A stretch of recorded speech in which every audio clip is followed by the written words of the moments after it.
yelling in my classes.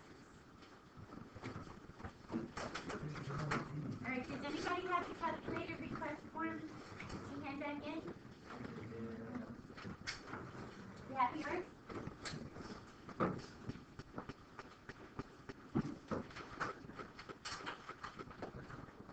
Yeah.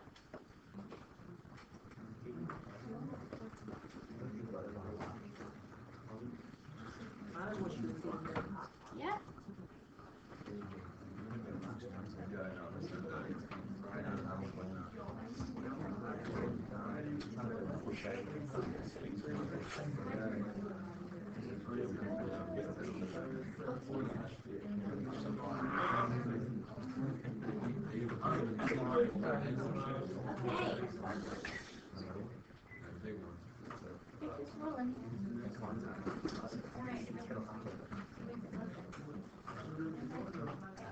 Get your work out, guys. I'm coming by to check.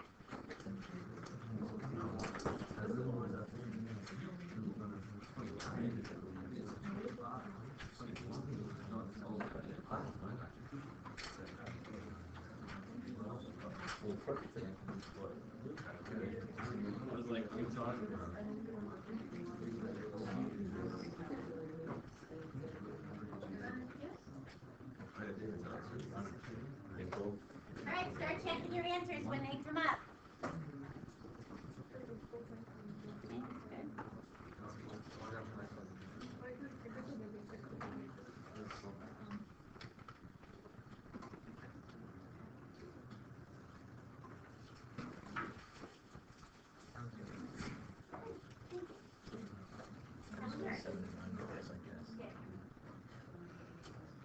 Yesterday, there's lots of hacking.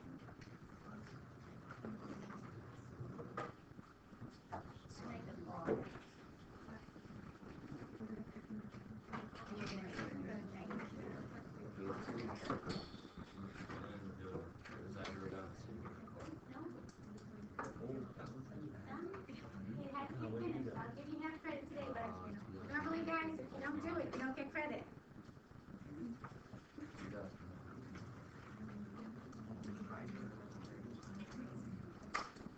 We can take our textbooks home. You can. Or you can take a picture of it, whatever you prefer to do. Your book, you can take it home. I usually just say, no, a lot of kids are done with it, so they leave it here. Whatever works for you, it works for me.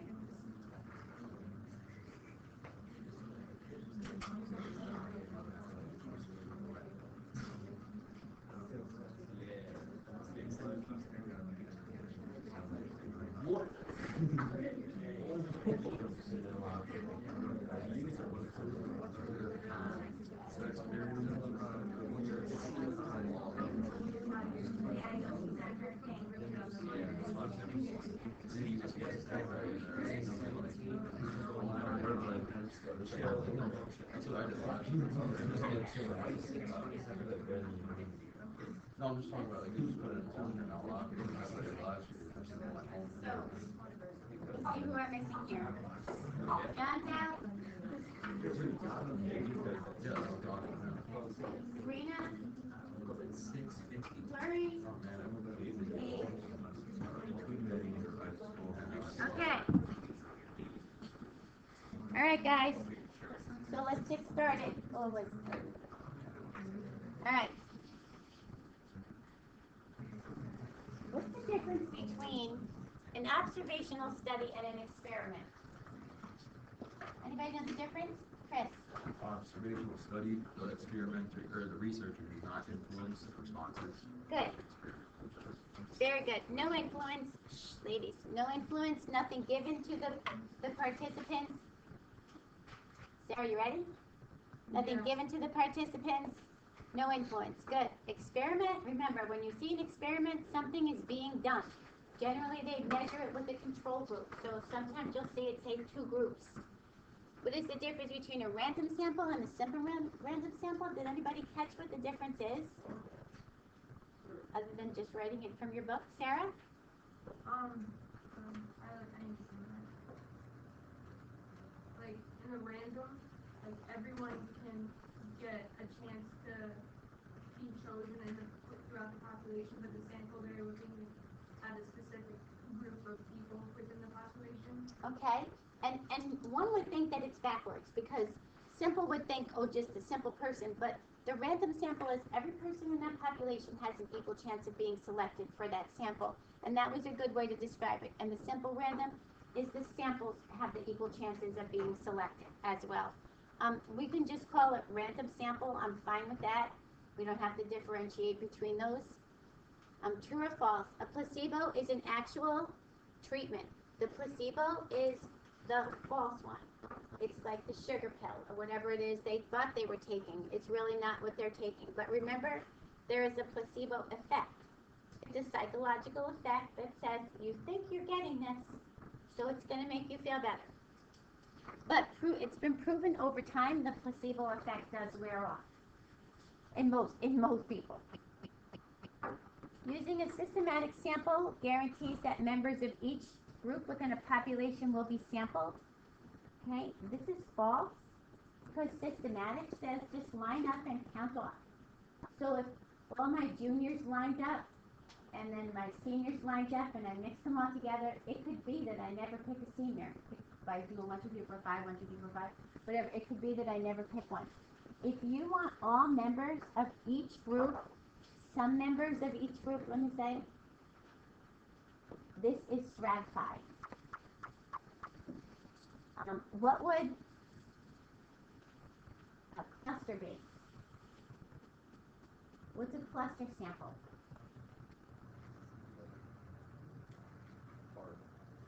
Part of one group is all together. Yeah, it would be like, say, all sophomores.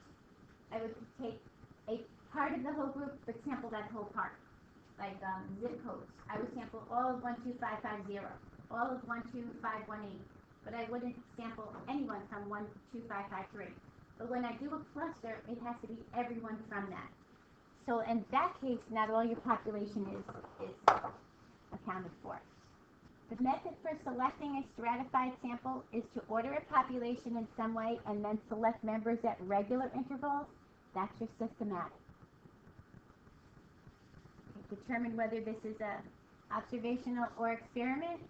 In a survey of a lot of adults, 65% said they visited a dentist in 12 months, in the last 12 months.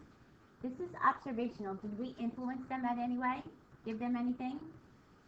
Technically, this could be a survey. We could have said to them, did you visit a dentist in the last 12 months?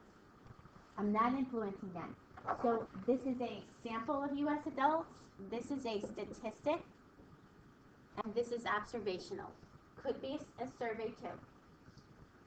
To study the effects of music on driving habits, 8 drivers, 4 male, 4 females, drove 500 miles while listening to different genres of music.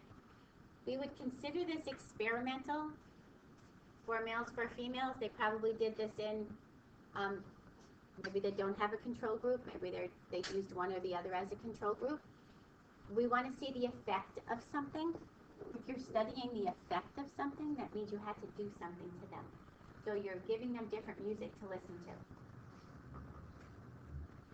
You might not have a control group, and the control group might be the males versus the females. It doesn't really say. But because we're giving them different types of musics to listen to, and we're seeing how they react driving.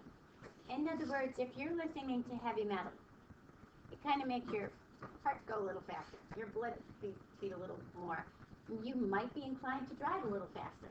If you're chilling out and you're listening to a nice little quiet little jazz or a little Beethoven or something like that, maybe you drive a little more relaxed, a little slower. So they're seeing the effect of something.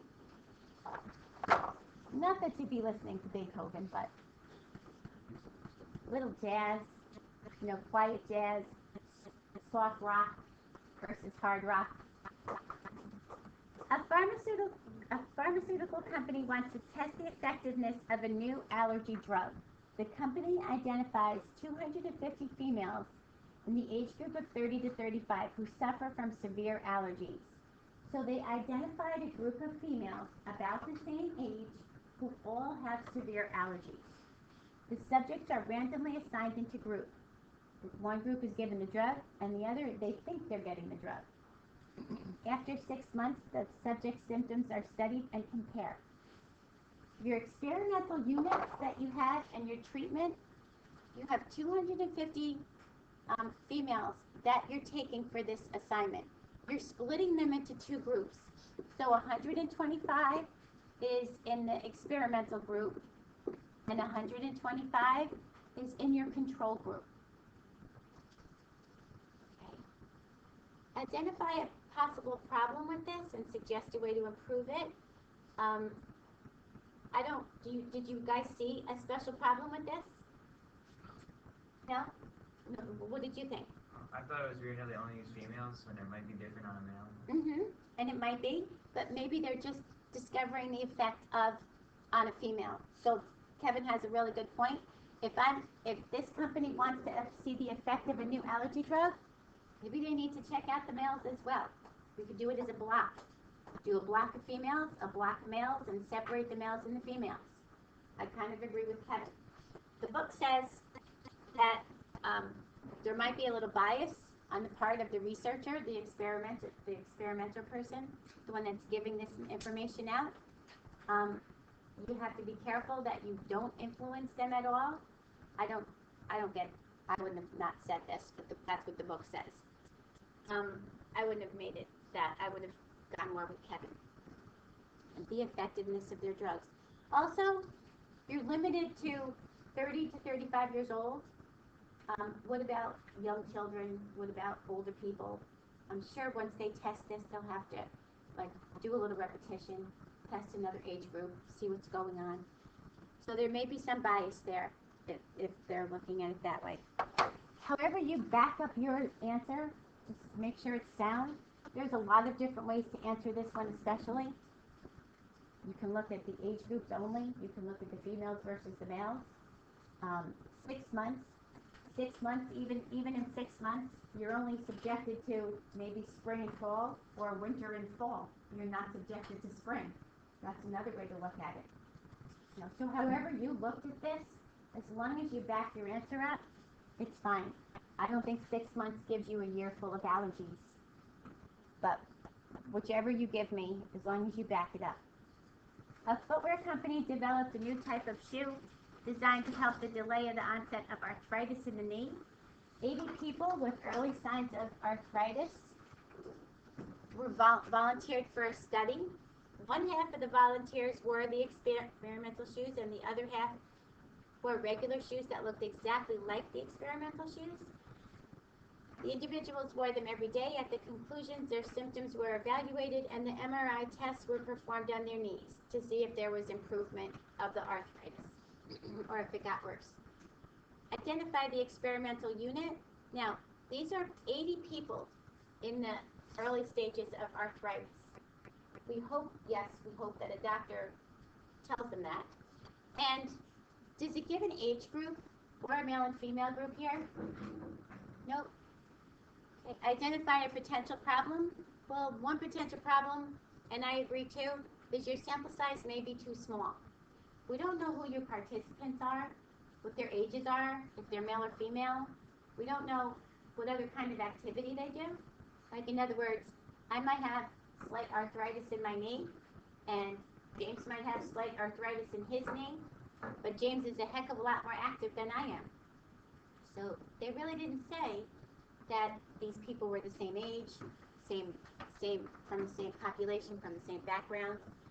No, I think that might have been a little bit of a problem. The book says they need a little bit more repetition. Again, make sure that your group especially doesn't know that they're getting the placebo, and kind of, in this case also, the researcher shouldn't, because you're more apt to sway towards the one that you're giving this to. Because what happens is you want your experiment to be successful. So it's only human nature that you kind of lean a little bit towards the people that are getting your shoe. If I'm developing the shoe, I want this to be successful. So I may be encouraging one group over the other. So just be careful of those. There's a lot of things you can look at and a lot of things you can say, yeah, okay. Another thing to block this, you could put the male and the females into different groups. 40 men and 40 women, make them split for the female, split for the male, and do male versus female. Use the sixth row. Was everybody able to generate 12 numbers between 1 and 90? How did you block it off? Every two. Okay? So sometimes it doesn't take you that long to get there.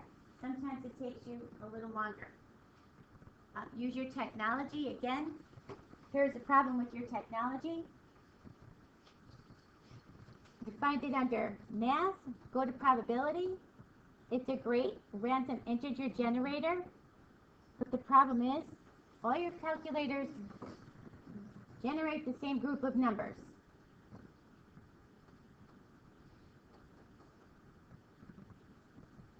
So if I want to go from 1 to 150, and I want 15 of them, okay, depending on when I reset my calculator, I'll get the same numbers as you do if you reset your calculator also. So this is a good number generator, and you can just scroll over and then see your numbers. Don't hit enter, otherwise you're not going to be able to scroll.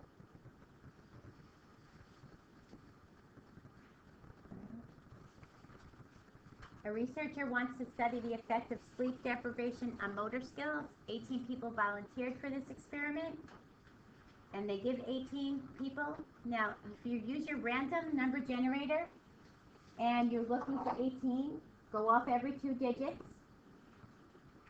and pick the first 9 to be in your first group. Then who's ever left will be in your second group, using a random number generator. If you use the systematic, you could do 1, 2, 1, 2, 1, 2, pick all the 1s, pick all the 2s, as long as they're arranged randomly. Okay. They wanted you to use the random number generator. This one might take a little longer to find because your 2 digits go up to 99, and you only want 9. Everybody okay with those?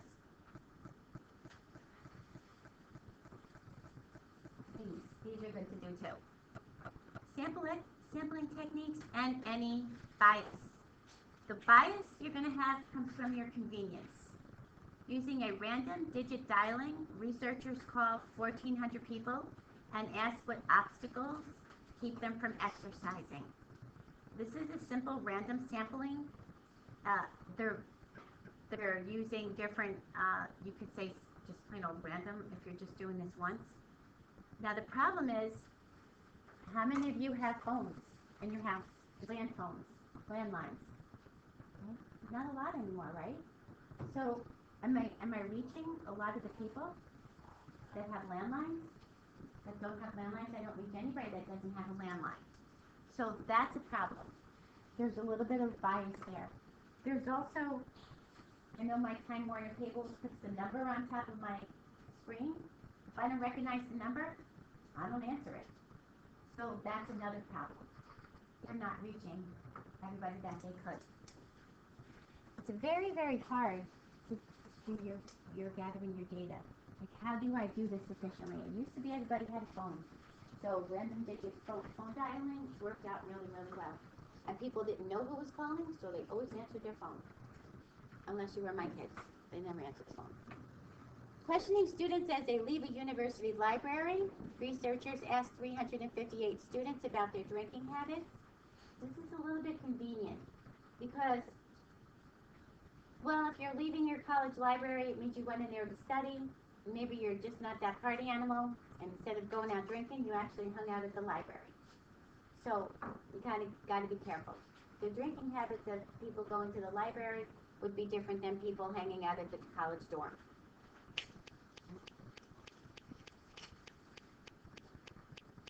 After a hurricane, a disaster area divided into 200 equal grids means 200 equal sections.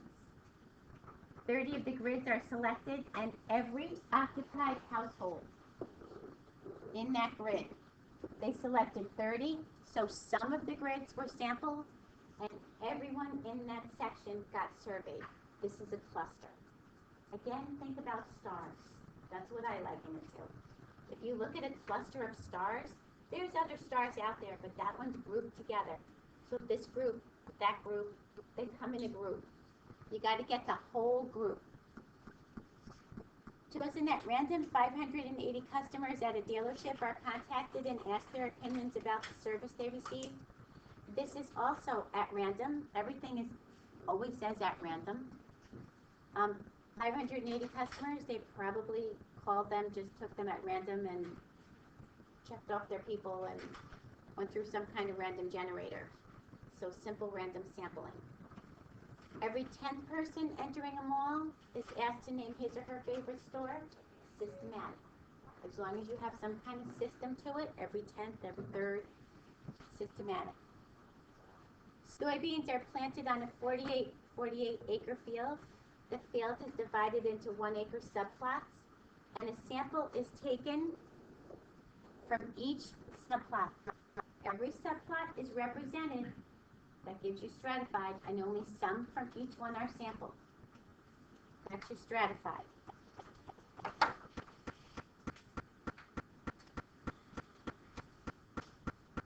That was it. Really important, because when you write your articles, guys, you have to have these 5 W's.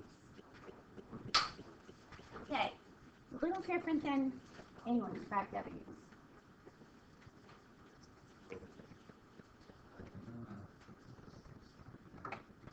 Okay. Now, the most important one to start with is the what. So put a little asterisk right by the what. This is the most important one, and this is where you're going to start your 5 W's from. What is being measured? Something has to be measured.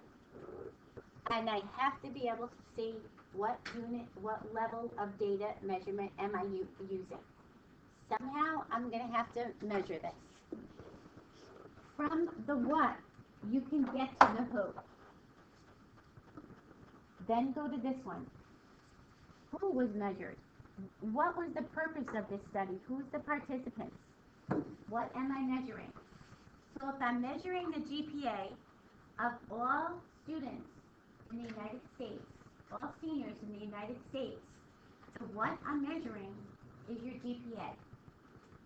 So that's a mathematical measurement, ratio. Who am I measuring? Who owns those GPAs? All students, all high school seniors in the United States. When was this study performed? Not when was this article written. I did this study last year. I took all my data from 2015. Where was this study performed? Not where was your author from. Where was my data collected? Everybody, all seniors in the United States. That's my where. Why did we do this study? Sometimes you have to infer these things. This might be where your inference comes in. One, I was curious to see what the GPAs were, and colleges will look at GPAs. So maybe this is a list that I will send to colleges to say what was the average GPAs so they can see what they're getting down the line. How is this data collected? Sometimes your survey, sometimes your article tells you this, sometimes it does not. I might have asked every high school in the United States. I might have taken samples. Sometimes they will tell you in the article, sometimes they don't. Also, when and where are not always available in your article either. Sometimes they will say in the past 10 years, and that's when your study was performed. Excuse me, in the past 10 years. Sometimes it doesn't say where, sometimes you kind of have to infer where. But the key part is the what, and then go to the who. So I don't want the who and the what to be the same. I want the what to be some kind of a measurement. I want the who to tell me who is being measured. Your variable is the what. If the what is being done, I can do the who here, who is being measured, height, weight, age. These are categories that I'm checking for. I hand you out a survey. I want to know everybody's name, weight, height, age. I gather my information. This is ratio, ratio, ratio. if I ask what your major is, what field are you majoring in? What category is a major? Nominal. Okay. Maybe I ask what your major is. I want to group you by that. That's nominal. So the variable is the what guy. A little different than what you're used to looking at. Just a little different. Let's try some of these guys.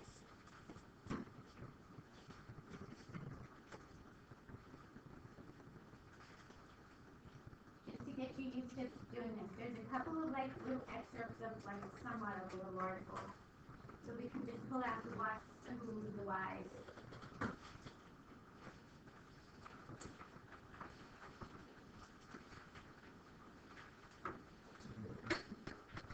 Remember, you're not always going to see the why, the how. Sometimes you have to infer it, sometimes you just don't know it at all. But the what and the who are the most important. Otherwise, they wouldn't be written off. It's math, right? It's math. This is very different than pre-calc. Very, very different. Pull mine up. Look like that. Right here.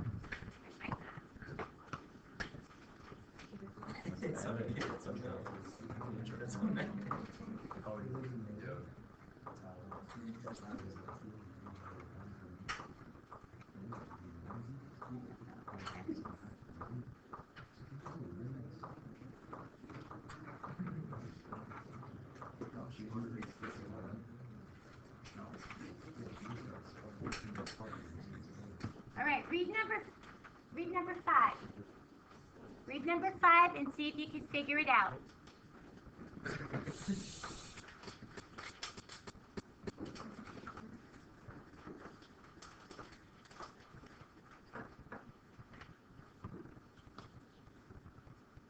Everybody should be reading number 5.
So what's the what? For number 5, what's the what? Weight, neck size, length, and sex. Okay, so let's take a look at this. Weight is what level of measurement? Ratio. Neck size, what level of measurement? Ratio. Length, height, ratio, sex. Nominal, male, female, that's what they're asking them. Male, female, not asking them, figuring that out. Okay, so this is the what? This is the guy we do first. Then we say, who? Who's the object of your study? Bears. Which bears? 54. 54 bears. They say where they're from? Any specific place? They're just found in the woods. So where? We're not really sure, but they're found in the woods. When was this study done? Unsure, not available. They didn't tell us when. They didn't tell us when. Why was this study done? Find an easier way to determine weight. Good, to find a better way to estimate the weight of a bear rather than capture them, to knock them out, weigh them, take all this information. So they did tell us why. Did they tell us how they did it? No. Well, what did they do? They caught and they measured them, right? So they caught, how they caught and they measured. I realize these are your 5 W's right here. Sometimes we just throw the how in. Sometimes you can't find these, but you should always find a what. You should always trace it back to a who. That's the object of that study, of that article. Okay? Take a look at number 7. Read number 7 for a minute.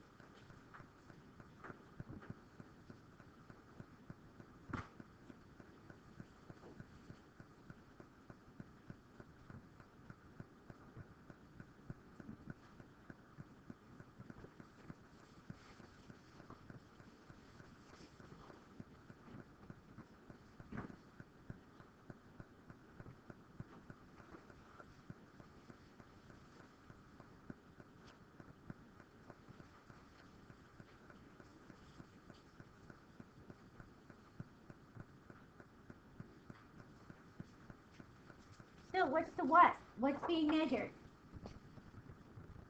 Number of calories, serving size, type of meat. Okay, number of calories. What level of measurement is that? Ratio.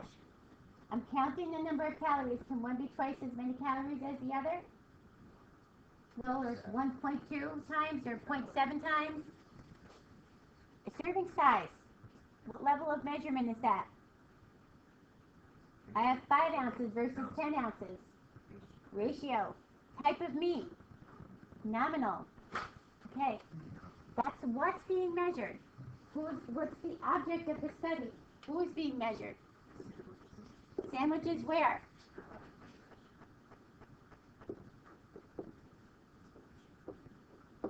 So we know where. Do we know where? Arby's. Does it say like any certain area? The chain, just the chain of Arby's. Do we know when? No, I'm sure. Unsure. They didn't exactly tell us when. Shh, guys, stop fooling around. Do we know why they did this? It says To assess the nutritional value. This is an older article thing that I'm holding, and don't they now? Every store, even Dunkin' Donuts puts the calorie numbers on everything now. So they've got to display their nutritional value somewhere. How do they do this? Yeah, they just took what's involved in the meat of the sandwich and they figured out how many ounces, what's the serving size. Like they took each type of sandwich that they had. They didn't exactly have to tell us, but we had to figure we figured that's how they gather all their information. Right? So start with the what, work your way to the who, and then see what you can answer for the rest. Okay. Try number 11.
What is being measured?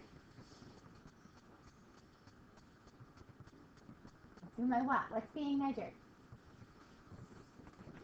Fitness what? 30 to 80. The fitness level. Like what level of fitness are you at? Somehow they classified their level of fitness. And what else is being measured?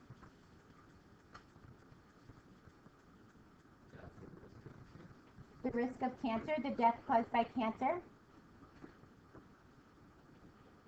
Okay, I'm sorry if this is a little blunt in the article. I'm sorry. Who was being measured? Men. Every man? 30 to 87. Age? 25,000. Age 30 to 37? 87? Every man? Every physically fit? How many physically fit men? Yeah, it does. Physically fit men. No. They took their sample. These are the ones they measured, right? They took sample. Men, okay. Fat men. Just plain men. Okay. So where was this survey done?